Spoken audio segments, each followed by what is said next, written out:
Welcome everyone to the monthly reading for February 2026.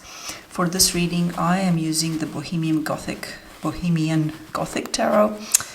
This is, I believe, it's the second edition. It's the only one I have, and I don't know, I just really felt drawn to it. A bit of an unusual choice for the beginning of the year, but here we are. You go with your intuition or what draws you in. So as usual, allow me a few moments to shuffle the cards, to connect with spirit, and then I shall cut and get started.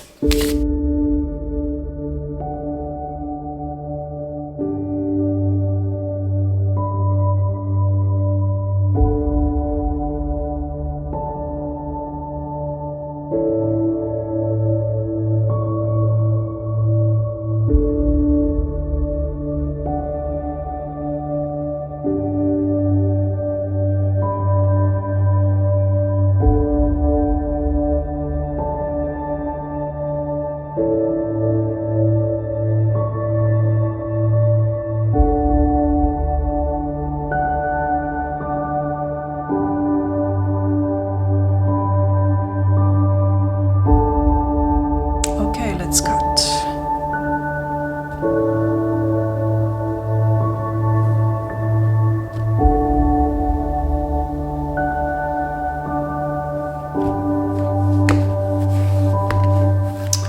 So the first three cards is, as always, since I started these readings, the format is the same. The first three cards are the incoming energy for February 2026. We've got Temperance.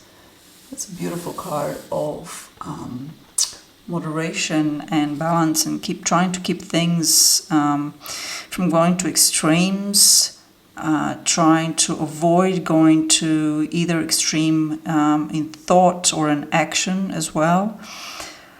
It's also a card of healing and grace to me. It carries a bit of magic within it, this card.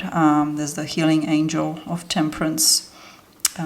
So that's where we start. And then we've got the Three of Swords, and then we've got the Ace of Swords. So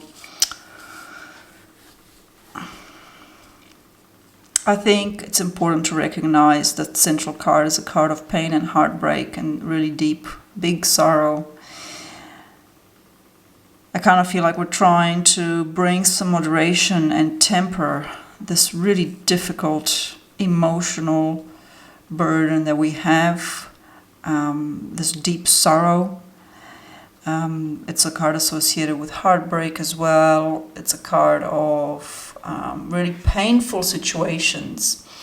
And it's not so much that the pain is coming in February, it's not so much that the situation is yet to unfold, is that when a Three of Swords arrives, we recognize that pain. We finally admit to it. I kind of feel like until we get to the Three of Swords, we're in a bit of a denial about what's really going on, and then or we're in shock, or we're just not really fully prepared to process it and address it. And then, at some point in February, we gotta do that, and we gotta let it go. And then it's followed by the Ace of Swords, which is of course a new beginning. And I do think that there's a lot of mental aspect to these cards, not just because the swords is the card of air and intellect and thinking and reasoning and logic, although there is that too. But I think if you look at a lot of philosophies, especially Eastern philosophies. I mean, I've only studied yoga, the Yoga Sutras, but I'm sure that in the West still have their equivalents. We talk about the importance of the mind and the role that it plays in, the paths that we take, where we try and, we constantly either chase that which we desire, or we run away from that which we fear. And so trying to bring a balance to our mental perspective to things is really, really important. And I kind of feel like that's what this Ace of Swords is bringing. It's like new insight and new clarity. We're processing this very, very deeply painful situation it is what it is.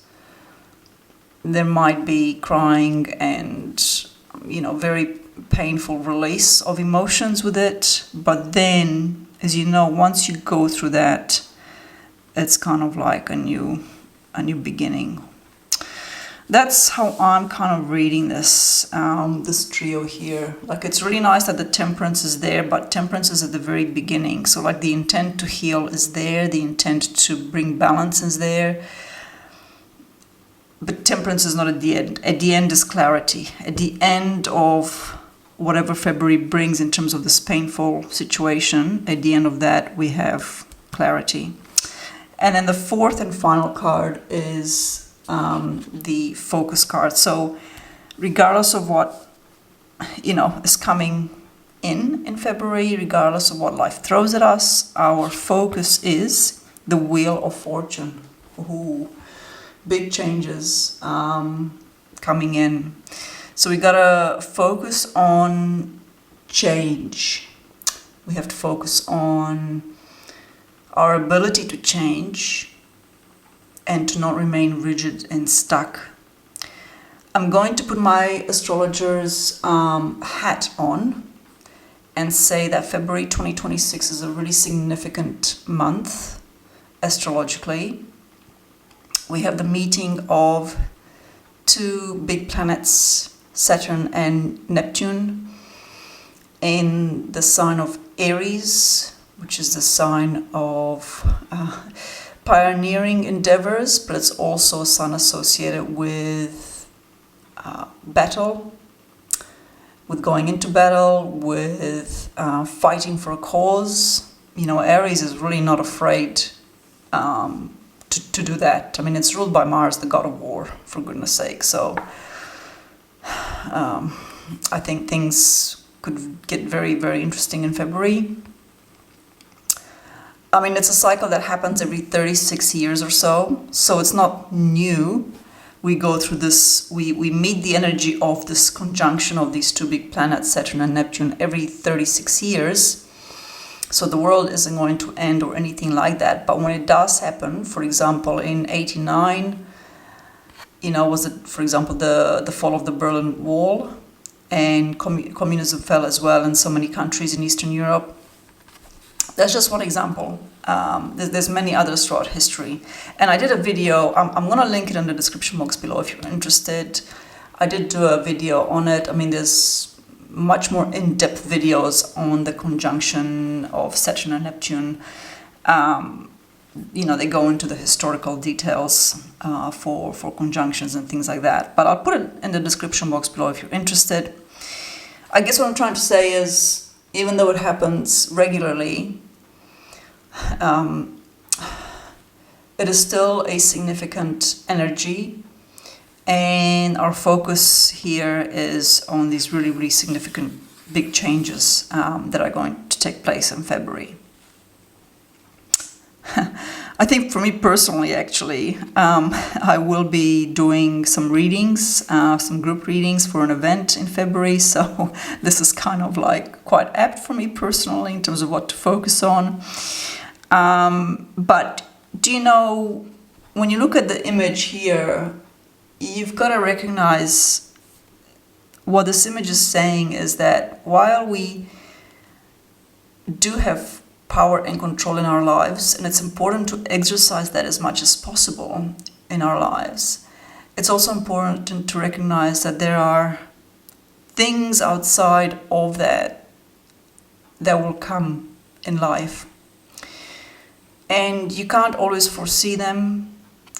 Even tarot readers and astrologers, we can have an idea of the energy coming, but how exactly that will manifest, it's, in my opinion, up to like a divine source. And all that we can do is have reverence for that aspect that is present in our lives, that there is a greater energy, a greater divine presence, no matter what name you wish to give it, and work to connect with it and to bring in the peace and the grace that that energy contains. So anyway, that is the focus card, is the Wheel of Fortune. Really, really significant changes. And I mean, I think that everyone's feeling it, even if you're not in countries that are actively going through really difficult transitions right now. You still are very aware of it, since we're so connected.